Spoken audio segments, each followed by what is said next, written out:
And welcome back. We are wrapping up the town hall today with Decision 2022 and the quickly approaching November election 2 weeks from tomorrow. This Saturday, by the way, you'll be able to start early voting here in the state of New York. And one of the longest serving politicians in the state is once again on the ballot. U.S. Senator Charles Schumer was first elected to the state assembly in 1974. 6 years later, he ran and won a seat in the U.S. House of Representatives. Here he is during that time representing Brooklyn back in the 80s. Schumer then won a seat in the U.S. Senate in 1998 and has been serving there ever since, most recently as Majority Leader. He's one of the most powerful politicians in our government, and he has never lost an election. Joe Pinion hopes to change that. He is the Republican taking on Schumer this year. You're looking at the Real Clear Politics average of recent polls, giving the incumbent a 13-point lead over Pinion. It's much closer than the past 3 re-elections for Chuck Schumer. He got at least 66% of the vote in those past 3 elections. And Joe Pinion is joining us live now here in studio. I know it is, I just said to Mark Murray, this is the busy season for folks in your line of work. Tis the season. Thanks for taking some time for us. I want to start with the issue that is front and center, yes, which is the economy, and more specifically, inflation impacting everybody watching right now. I know that Republicans have pointed the finger at Democratic spending over the past couple of years. Moving forward, though, how do you solve the problem of inflation? What would you do should you win to bring costs down? Well, the first thing you have to do to solve any crisis is to acknowledge the problem. Democrats don't seem to believe there was a problem with the printing of money, $6 trillion worth, in fact, that led to seniors living on a fixed income, having less buying power than they did when Joseph Robinette Biden placed his hand on a Bible. So we need to get rid of the reckless spending moving forward. But I think more importantly, we have to start working on having a middle-out economy. We need knowing that most of the dollars that grow the economy come from hardworking people who need a little bit of help to make sure that their dollars go a little bit further in making sure that their American dreams can be realized.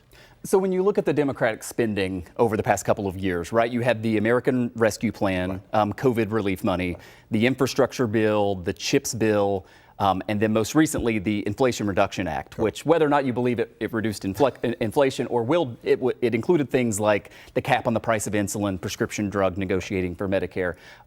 If those are the elements that cause there to be so much spending, which of those would you have voted against? Well, look, I think it's not so simple, right? I remind people the United States Senate is not a yes or no pop quiz. It's about what is the long lens view required to ensure that we are securing the best outcomes for most Americans. There are things in those bills, as you mentioned, lowering prescription drug costs, that is good. No person with a conscience would want to vote against that. The answer, or the question should be, is the bill of substance and is it good? From my perspective, you look at the Inflation Reduction Act in name only. It explodes inflation. That is not just my opinion. That is the opinion of economists across the spectrum.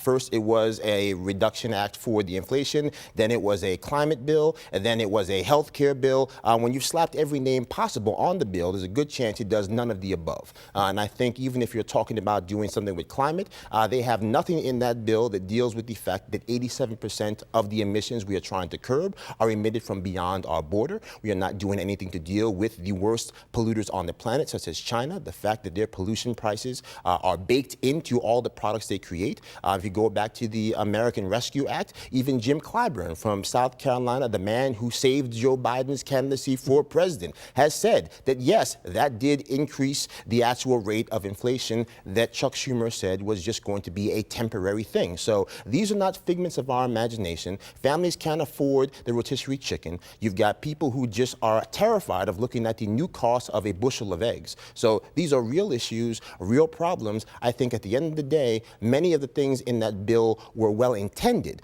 but our job in the United States Senate is to make sure we are building an economy that works for every single American. And when you look at the state of affairs, 19 million and shrinking that call New York State home, we lead the nation in outward migration. That is the legacy of failure for Chuck Schumer, no matter how much he wants to try to rewrite history. If you were to pull off the upset and beat Chuck Schumer, I mentioned he's never lost an election, right? You would be representing a state which has strong protections for abortion written into the law.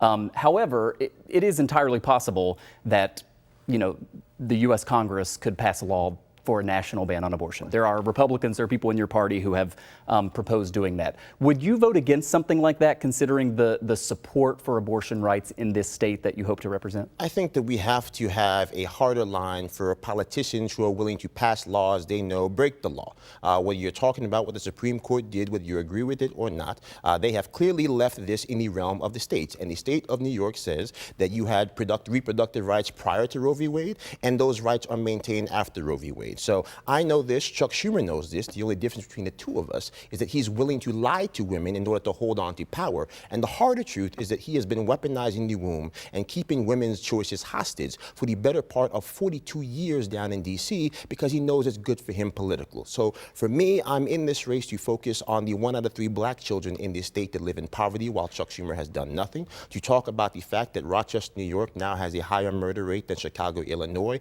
to address the rising crime all across this country. 12 major cities hit all-time highs for homicide because Chuck Schumer said nothing and did nothing while members of his own caucus ran around the countryside yelling, defund the police. And now we have the results. The streets littered with blood, an open border on the southern border where fentanyl is now the leading cause of death for people aged 18 to 45 because he has not taken that scourge seriously because apparently it does not comport with his actual political sensibilities. So it sounds like you would vote against such a bill because you think the Supreme Court has said each state should decide. So a national ban or a national protection. I think that Chuck Schumer and Lindsey Graham are both willing to lie to the American people for votes. I think at the end of the day, what we should be focused on is how do we deal with actually protecting women, empowering women, the wage gap that has not yet been closed, women getting paid pennies on the dollars, the fact that in New York City and many cities all across this country, sexual assault is up nearly 300%, while we have seen the policing curtailed. So we've got real issues that we should be focused on.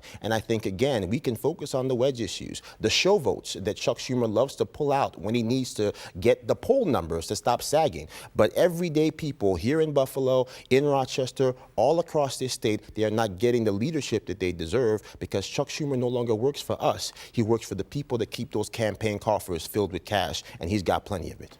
I've got less than a minute left. I want to ask you about upstate versus downstate. Oftentimes we feel like so much of the focus among all of our elected officials is directed downstate. I know that you went to college upstate, although you're a downstater.